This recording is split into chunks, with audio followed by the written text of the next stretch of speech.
নমস্কার, রাশিচক্র ইনস্টিটিউশনের বিশেষ অনুষ্ঠানে আমাদের সকল দর্শক বন্ধুদের জানাই অনেক অনেক স্বাগত। মোটামুটি এই অনুষ্ঠানগুলো দেখে আপনারা কিছুটা হলেও অ্যাস্ট্রোলজি বিষয়ে কিন্তু একটা অভিজ্ঞতা সঞ্চয় করে নিয়েছেন এবং সেখান থেকে আপনারা জানেন যে গ্রহরা কিন্তু কথা বলে, নক্ষত্র কিন্তু কথা বলে এবং প্রত্যেকের সম্পর্কে জানার আমাদের কিন্তু একটা অধিকার বা দায়িত্ব কিন্তু অবশ্যই থেকে যায়। যারা সত্যিকারের অ্যাস্ট্রোলজি সাবজেক্টটাকে পছন্দ করেন বা বিশ্বাস করেন, সে কারণে এই লাইভ অনুষ্ঠানগুলোর মধ্যে থেকে আমরা কিন্তু শুধুমাত্র আপনাদের জন্মছক বিচার নয়, তার পাশাপাশি এই বিষয়গুলো জানানোর চেষ্টা কিন্তু পূর্ণভাবে করার চেষ্টা করি। এবং রয়েছেন আজকে আমাদের সাথে সেই মানুষটি, যে মানুষটি বেশ কয়েকটা এপিসোড ধরে এরকম কিছু বিষয় নিয়ে আমাদের সাথে আলোচনা করছেন, অর্থাৎ শ্রীরাজ দা, শ্রীরাজ শাস্ত্রী। প্রথমেই তাকে জানাবো অনেক অনেক ধন্যবাদ এবং স্বাগত। নমস্কার, আমার গুরুদেবকে প্রণাম জানিয়ে অনুষ্ঠান শুরু করছি। আমরা বোধহয় নক্ষত্রের আলোচনাতে ছিলাম এবং আজকে থেকে কি আমরা আদ্রা নক্ষত্র নিয়ে জানবো? হ্যাঁ, অবশ্যই। আচ্ছা, আমরা মৃগশিরা নক্ষত্র শেষ করে ফেলেছি, এবারে আদ্রা নক্ষত্র নিয়ে আলোচনায় যাব। আদ্রা নক্ষত্র হলো রাহুর নক্ষত্র এবং এই নক্ষত্রটির অধিষ্ঠান হচ্ছে মিথুন রাশিতে। মিথুন রাশির 6 ডিগ্রি 40 মিনিট থেকে 20 ডিগ্রি পর্যন্ত এই নক্ষত্রের অবস্থান। একটু আমি গুছিয়ে আপনাদেরকে বলে দিই, তাহলে আপনাদের বুঝতেও সুবিধা হবে। আমাদের জোডিয়াকে 12টি রাশি রয়েছে এবং 12টি রাশির মধ্যে আমাদের টোটাল 27টা নক্ষত্রের প্রভাব রয়েছে এবং এই 27টা নক্ষত্রের প্রভাব অনুযায়ী এক একটা রাশির মধ্যে 3টে নক্ষত্রের ঊর্ধ্বশক্তি বর্ষিত হয়।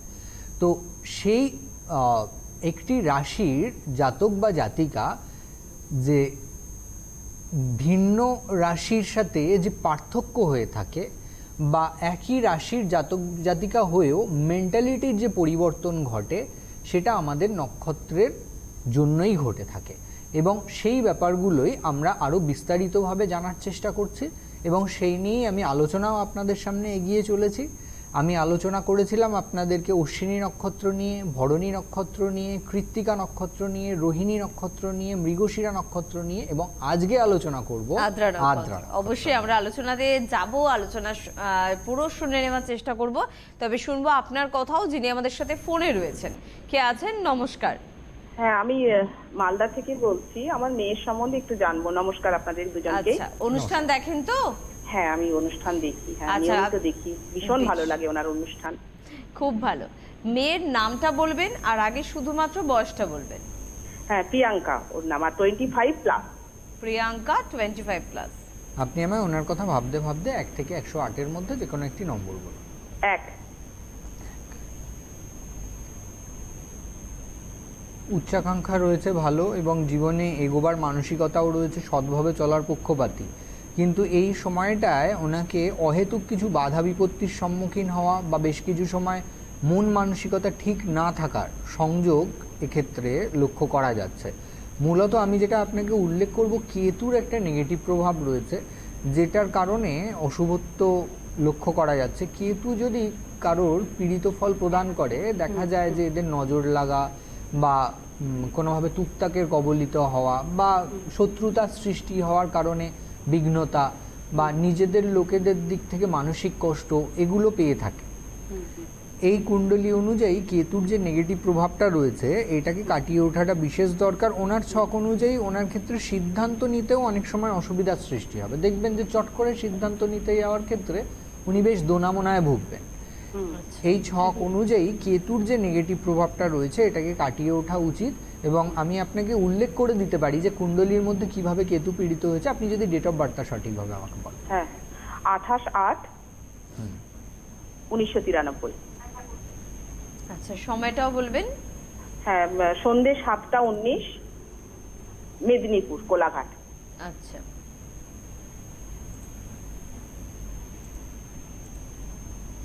সন্ধ্যে 7টা 19। হ্যাঁ।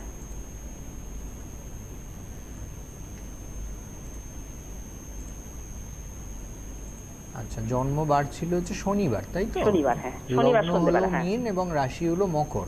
হ্যাঁ। উত্তরাষাঢ়া নক্ষত্রে জন্ম, দ্বিতীয় চরণে জন্ম হয়েছে, সৌভাগ্য যোগে জন্ম, নরগণ। আচ্ছা, করণটা কি একটু বলবেন? হ্যাঁ, বলে দিচ্ছি। সৌভাগ্য যোগে জন্ম হয়েছে, বালক করণে জন্ম। জন্ম ছক অনুযায়ী এক্ষেত্রে আমি একটু আগেই বলছিলাম যে কেতু পীড়িত রয়েছে, কেতু জন্মকুণ্ডলীর মধ্যে নিচস্থ রয়েছে, রাহু এবং কেতু জন্মছকে নিচস্থ আছে, যেটার কারণে ওকে অশুভ ফল ভোগ করতে হচ্ছে। এই জন্মকুণ্ডলী অনুযায়ী তৃতীয় স্থানে রাহুর একটি বিশেষ প্রভাব রয়েছে। তৃতীয় স্থানে রাহু থাকলে দেখা যায় যে এদের প্রতিবেশী লোকজন বা যারা আশপাশের লোকজনেরা থাকে, অনেক সময় তাদের কুদৃষ্টি বা হিংসের প্রভাব জীবনে ভোগ করতে হয়। এই ছক অনুযায়ী এই কুণ্ডলীর মধ্যে রবি এবং শনি দৃষ্ট হয়েছে, এবং জন্ম ছকের মধ্যে রবি বুধ একত্রিত। ওনার মধ্যে যথেষ্ট ভালো যোগ্যতা রয়েছে, ওনার তো যথেষ্ট ভালোভাবে এগোনোর মানসিকতা রয়েছে, বিদ্যাশিক্ষা ওনার ভালোই এগিয়েছে, কিন্তু এই সময়টায় ওনার মেন্টালিটি ঠিক যাচ্ছে না, টেনশন অনেক বেশি নিয়ে ফেলছেন, এবং যেই অনুযায়ী সফলতার আশা করছেন সেই অনুযায়ী সফলতা আসছে না, সম্পর্কের দিকগুলোর থেকে মানসিক কষ্ট ভোগ করছেন। আচ্ছা, এবার আপনি বলুন, তাই তো? বলছি হায়ার এডুকেশনও কি হবে, সেটা আমার জানার ইচ্ছা। হ্যাঁ, উচ্চশিক্ষার যোগ রয়েছে, কুণ্ডলী অনুযায়ী উচ্চশিক্ষার যোগ রয়েছে, কিন্তু আমি যে কথাগুলো বললাম আপনাকে ঠিক বললাম? সেটা আগে আপনাকে হ্যাঁ, ঠিক বলতে সবগুলোই হবে। ঠিকই বলেছেন। হ্যাঁ, সব কথা ঠিক। তো এক্ষেত্রে আমি যেটা উল্লেখ করব যে সঠিকভাবে কেতুর একটু গ্রহ প্রতিকার করবার চেষ্টা করুন। তার মানে একটা ক্যারসাই পড়িয়ে দিলেন সেটা করবেন না, কিন্তু ভালো জ্যোতিষীয় পরামর্শ গ্রহণ করুন। তার কারণ এই ছক অনুযায়ী সঠিকভাবে যদি কেতুর গ্রহ প্রতিকার করা যায়, তাতে উনি অনেক বেটার পজিশন ভোগ করবেন। কেতু যেহেতু রিপ্রেজেন্ট করছে একদিকে শুক্রকে, এবং কেতু যেহেতু অবস্থান করছে চন্দ্রের নক্ষত্রে, তো এই ক্ষেত্রে অশুভত্ব প্রদান করছে। যদি এটাকে সঠিকভাবে গাইড করা যায়, উনি অনেক ভালো বেনিফিট পেতে পারেন। আচ্ছা, ওর কি বিয়ে কেমন ঘরে হবে, সে মানে লাভ ম্যারেজ হবে না সোশ্যাল ম্যারেজ? নিজস্ব পছন্দ সূত্রে বিবাহ হবে, এবং বিবাহ এবং বিবাহিত জীবনের দিক থেকে সমস্যার জায়গায় রয়েছে। কেতু যাদের পীড়িত থাকে তাদের জীবনে নানাবিধ অসুবিধা ভোগ করতে হয়, এবং হঠাৎ ভোগ করতে হয়। ভালো জিনিস সেটা হঠাৎ করে খারাপ হয়ে যায়, এবং মানে আকস্মিকভাবে এরকম দেখা যায় যে বিঘ্নতা নেমে আসে, এবং সেটাকে চট করে আপনি রিকভার করতে পারবেন না, আপনাকে অনেক বেশি ভোগান্তি পোয়াতে হবে। তো আমি আবার আলোচনায় ফিরে যাই, যেটাকে নিয়ে আলোচনা করছিলাম, আদ্রা নক্ষত্র নিয়ে। আদ্রা নক্ষত্রের ক্ষেত্রে আমি সবার প্রথম যেটা আপনাদেরকে উল্লেখ করব, আদ্রা নক্ষত্রের রূপক হিসেবে তিনটে জিনিসকে শাস্ত্রে আমরা উল্লেখ পেয়ে থাকি। 1 নম্বর হলো চোখের জল, 2 নম্বর হলো ডায়মন্ড হিরে, এবং 3 নম্বর হলো মানুষের মাথা। তো এই তিনটে জিনিস থেকে আমরা কি বুঝতে পারি? সবার প্রথম যদি আমরা চোখের জল নিয়ে আলোচনা করি, তো সেক্ষেত্রে আমরা বুঝতে পারবো যে আমাদের চোখের জল কখন আসে। অনেক সময় আমাদের খুশিতে চোখে জল নেমে আসে, আবার অনেক সময় দুঃখ মনের মধ্যে বাসা বাঁধতে বাঁধতে একটা সময় ফেটে বেরোয় অশ্রু হয়। তো এই অশ্রু হলো এমনই একটা জিনিস যে এই আদ্রা নক্ষত্রের জাতক বা জাতিকাদের মনের ভেতরে কিছু না কিছু কষ্ট রেখে দেয়, এবং এরা অনেক সময় সেটা একান্তে নিজের চোখের জল ফেলে সেটাকে কাটিয়ে উঠবার চেষ্টা করে। এটা মূলত শাস্ত্রীয়ভাবে লক্ষ্য করা গেছে যে এই আদ্রা নক্ষত্রের জাতক বা জাতিকারা, যেহেতু এই নক্ষত্রটি নরগণ হয়, তো এদের মধ্যে মানবিকতা বোধ অনেক বেশি হয়। এরা অন্যের পাশে গিয়ে দাঁড়াতে চায় এবং অনেক বিপদে আপদে সাথ দেয়। আর এর পরবর্তী ক্ষেত্রে আমরা যদি সেকেন্ড বিষয়টাকে নিয়ে আলোচনা করি, ডায়মন্ড। ডায়মন্ড হলো সবথেকে শক্ত পাথর, সবথেকে শক্ত রত্ন, এবং ডায়মন্ডের যে জেল্লা, যে উজ্জ্বলতা, সেটা অন্য রত্নগুলোর থেকে কিন্তু সম্পূর্ণ আলাদা হয়, এবং এরা নিজেদেরকে খুব সুন্দরভাবে মেলে ধরতে চান, বা অনেক সময় এরা যেখানে যায় সেখানে নিজেদের একটা নিজস্ব জায়গা তৈরি করে রাখে সব সময়। এটা মূলত এই ডায়মন্ডের রূপক হিসেবে আমরা ব্যাখ্যা পেয়ে থাকি। আর এছাড়া হলো যে মানুষের মাথা, এই মাথা থেকেই কিন্তু আমাদের বুদ্ধি বের হয়, এবং এই মাথার সঠিক চালনাতেই কিন্তু আমাদের বুদ্ধিদীপ্ততার কারণে আমরা জীবনে ডেভেলপ করতে পারি।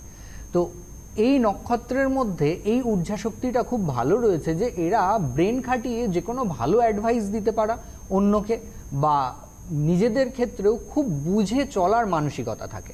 কিন্তু ওই বললাম যে যেরকম প্রদীপের তলাটা অনেক সময় অন্ধকার থাকে না, তো এই আদ্রা নক্ষত্রের ক্ষেত্রেও নিজস্ব কিছু এরকম ব্যক্তিগত ব্যাপার থাকে যেগুলো হয়তো এরা শেয়ার করে না, কিন্তু একান্তে এদের অনেক সময় মনে কষ্টটা এরা চোখের জল ফেলে কাটিয়ে উঠতে চায়। আসলে কিছু ভালো কিছু মন্দ সবকিছু নিয়ে তো গড়ে আমাদের জীবন, তো এটাকে মেনে নিতেই হবে। কে আছেন বলুন? নমস্কার। হ্যাঁ নমস্কার দিদি, সিরাজ দেখো আমার নমস্কার। কে বলছেন? হ্যাঁ আমি মৌসুমী বলছিলাম। আমি আমার নিজের সম্বন্ধে না, বোনের সম্বন্ধে জানতে চাই। আচ্ছা, অনুষ্ঠান দেখা হয় মৌসুমী? হ্যাঁ আমি রেগুলার দেখি। ওকে, তার মানে আমার তুমি বোনও দেখে। আচ্ছা, মানে পছন্দ করো শ্রীরাজদাকে? হ্যাঁ হ্যাঁ হ্যাঁ হ্যাঁ একদম একদম। আর তাছাড়া আমার ফ্যামিলি থেকেও দু একজন গেছিলেন। আচ্ছা, আচ্ছা। তারা ভালো আছেন তো? হ্যাঁ হ্যাঁ এখন খুব ভালো আছে। আমার মাসতুতো দাদা খুবই ভালো আছেন। মানে কি বিজনেসের বা হ্যাঁ চাকরি? বিজনেস পারপাসের জন্যই গেছিলেন। ওকে, বিজনেস ঠিকঠাক চলছে? হ্যাঁ হ্যাঁ হ্যাঁ হ্যাঁ একদম একদম। বোনের নাম বলবে আর শুধুমাত্র বয়সটা বলবে। হ্যাঁ ওর বয়স হচ্ছে 20 আর মৌমিতা হাজরা। ওকে, আপনি আমায় 1 থেকে 108-এর মধ্যে যে কোনো একটি নম্বর বলুন ওনার কথা ভাবতে ভাবতে। 103। ঠিক আছে, বয়সটা কত বললেন সুস্মিতা? 20 বছর বললেন না বয়স? 20। হুম। আচ্ছা, আমি সবার প্রথম যেটা আপনাকে উল্লেখ করব, ওনার মধ্যে কিন্তু যথেষ্ট মানে একাকিত্বতা বোধ বা টেনশন অনেক বেশি ভোগ করা, ছোটোখাটো ব্যাপার নিয়ে অনেক দুশ্চিন্তা করা, এই ধরনের মানসিক প্রবৃত্তি দেখা যাবে।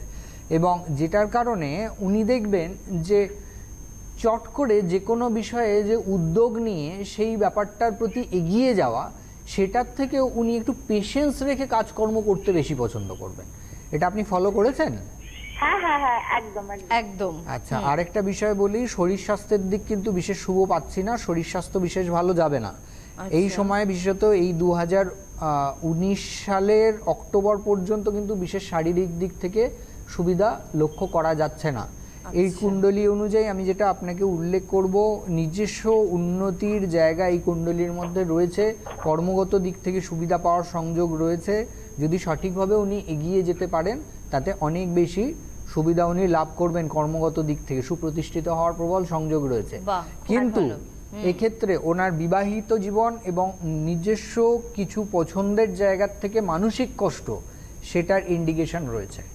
এই বিষয়ে কিন্তু খুব বুঝে সিদ্ধান্ত নিতে হবে এবং অনেক ভাবনা চিন্তা করে এগোতে হবে। আর শরীর স্বাস্থ্য কেমন যাচ্ছে বর্তমানে? শরীর স্বাস্থ্য তো এমনি একটু আধটু ভোগে। তাহলে সেই ভোগান্তিটা একটু কিন্তু বাড়তে পারে, একটু সচেতন থাকবেন, চিকিৎসকের পরামর্শ নেবেন। আপনি ডেট অফ বার্থটা বলুন। মূলত আমি এক্ষেত্রে শনির পীড়িত অবস্থা একটা পাচ্ছি, সেটাকে আমি উল্লেখ করে দিচ্ছি কিভাবে কুণ্ডলী মধ্যে পীড়িত হয়েছে। 2 এপ্রিল হ্যাঁ 1999। টাইম? আর টাইম হাওড়ায়, আর টাইম হচ্ছে 9:30। কখন? রাত 9:30 হাওড়া। আচ্ছা, জন্মবার ছিল শুক্রবার, তাই তো? হ্যাঁ হ্যাঁ শুক্রবার ছিল। লগ্ন বৃশ্চিক এবং রাশি হলো তুলা, স্বাতী নক্ষত্রে জন্ম এবং কৃষ্ণপক্ষের দ্বিতীয়া তিথিতে জন্ম হয়েছে, শূদ্র বর্ণ, দেবগণ। জন্ম ছক অনুযায়ী এক্ষেত্রে শনি নিচস্থ রয়েছে কুণ্ডলীর মধ্যে। শনি অশ্বিনী নক্ষত্রে অবস্থান করছে এবং নিচস্থ হয়ে অবস্থান করছে। শনি মঙ্গল দৃষ্ট হয়েছে, চন্দ্র দৃষ্ট হয়েছে, শুক্রের সাথে অবস্থান করছে। এই জন্ম ছক অনুযায়ী ওনার শারীরিক কারণে বা মানসিক উদ্যমতার অভাবের কারণে অনেক সময় পিছিয়ে পড়তে হবে। এবং এই জন্ম ছক অনুযায়ী আমি যেটা আপনাকে উল্লেখ করলাম যে শনির সঠিক গ্রহ প্রতিকার বিশেষ প্রয়োজন, এটা তা না হলে ওনার ব্যক্তিগত জীবনের দিক থেকে অনেকখানি অসুবিধা প্রদান করাবে। এই কুণ্ডলী অনুযায়ী ওনার নিজস্ব উন্নতির জায়গা রয়েছে, তবে অবশ্যই এক্ষেত্রে শনির প্রতিকার করা বাঞ্ছনীয়। আচ্ছা, সেই শনি। তো আপনি শুনলেন তো? হ্যাঁ হ্যাঁ। আরো বিস্তারিত জানতে হলে চেম্বারে যোগাযোগের প্রয়োজনীয়তা রয়েছে। বেশ, আর কোনো প্রশ্ন আছে আপনার? না এমনি বলছিলাম বিবাহিত জীবনে কোনো প্রবলেম হবে কি, মানে বিবাহিত জীবনের তো দিকে বললেনই সমস্যা প্রথমেই, মানে ডেট অফ বার্থ বলার আগেই।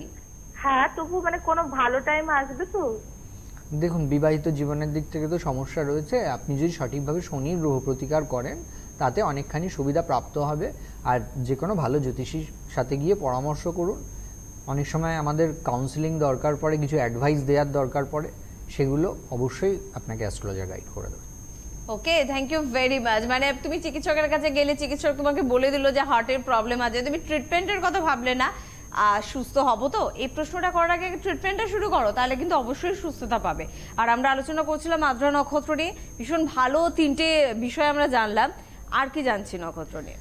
নক্ষত্রটি হলো রাহুর নক্ষত্র, হুম, এবং রাহুর এই নক্ষত্রটির মধ্যে যে কোনো কিছুর বিস্তার সুন্দরভাবে ঘটতে দেখা যায়। এবং যেহেতু ক্ষেত্রটি বুধের ক্ষেত্র অর্থাৎ মিথুন রাশিতে যেহেতু অবস্থান করছে এই নক্ষত্রটি, আমি আপনাদেরকে উল্লেখ করেছিলাম মিথুন রাশির অধিপতি হলো বুধ এবং এই নক্ষত্রটির অধিপতি হলো রাহু। তো বুধ আর রাহুর কম্বিনেশনে কি হয় যে এদের মধ্যে বাকপটুতা ভালো থাকে, এদের মধ্যে সকলের সাথে মেলামেশা করার একটা মানসিকতা থাকে, এরা যেটা করবে সেটায় নিজেদের একটা ছাপ রেখে দিয়ে যেতে চায়, এই ধরনের প্রভাবগুলো বিশেষভাবে লক্ষ্য করা যায়। এবং আদ্রা নক্ষত্রের ক্ষেত্রে বিশেষভাবে উল্লেখযোগ্য যে বিষয়টি, সেটা যদিও আমাদের হাতে সময় একটু কম আছে তবুও আমি আপনাদেরকে উল্লেখ করার চেষ্টা করছি, যে রূপক হিসেবে রুদ্র মহাকালকে ঈশ্বর হিসেবে আমি উল্লেখ করব, যে আদ্রা নক্ষত্রের ক্ষেত্রে বিশেষ প্রতীক চিহ্ন হিসেবে ব্যবহার করা হয়েছে। তো এই রুদ্র মহাকালের বিষয়টি আপনাদেরকে একটুখানি বিস্তারিতভাবে বলাটা দরকার। আমি আপনাদেরকে মনে আছে উল্লেখ করেছিলাম যে রোহিণী নক্ষত্রের ক্ষেত্রে, রোহিণী নক্ষত্রের যখন সৃষ্টি হয় তার রূপে গুণে মোহিত হয়ে ব্রহ্মা তার পিছু ধাবিত হয়েছিল। এবং সেই যেহেতু রোহিণী নক্ষত্রের রূপ অত্যন্ত সুন্দর এবং সেই ধাবিত হওয়ার কারণে পরবর্তী ক্ষেত্রে মৃগশিরা নক্ষত্রে সেই রোহিণী নক্ষত্রই হরিণ রূপে জঙ্গলের দিকে ধাবিত হয়। তো ব্রহ্মাও তখন হরিণ রূপ নিয়ে পেছন দিকে ধাবিত হয়।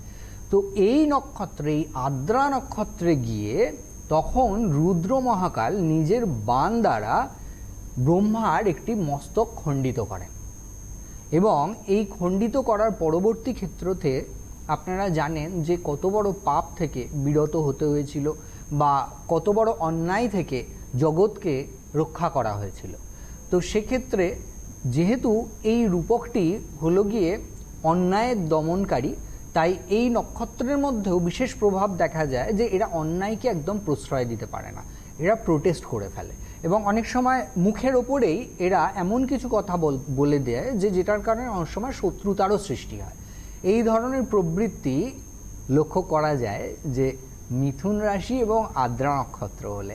এর পরবর্তী পার্টে আমি অবশ্যই আপনাদেরকে চরণ হিসেবে ভাগ করে বলে দেবো যে প্রথম চরণে জন্ম হলে কি হবে, দ্বিতীয় চরণে জন্ম হলে কি হবে, তৃতীয় চরণে জন্ম হলে কি হবে, চতুর্থ চরণে জন্ম হলে কি হবে। আর আমরা আমাদের তৃতীয় ফোনটা নিয়ে নিই। কে আছেন আমাদের সাথে? নমস্কার। নমস্কার ম্যাডাম, আমি একটুখানি স্যারের সাথে কথা বলতে চাই। শুভ নববর্ষ আপনাদের দুজনকে। শুভ নববর্ষ। কে বলছেন? আমি আকাশ রায়, আমার ছেলের নাম, কটক থেকে বলছি। কটক থেকে? হ্যাঁ। আচ্ছা, অনুষ্ঠান দেখেন তো? ভীষণ ভীষণ, খুব ভালো লাগে স্যারের প্রোগ্রাম দেখতে। বেশ, খুব ভালো। তাহলে আকাশ তো নামটা শুনলাম, ওর বয়স কত? বয়স তো বলবো স্যার 28। হ্যাঁ, উনি তো ইয়ে নেন না, 28 বছর। 28 বছর।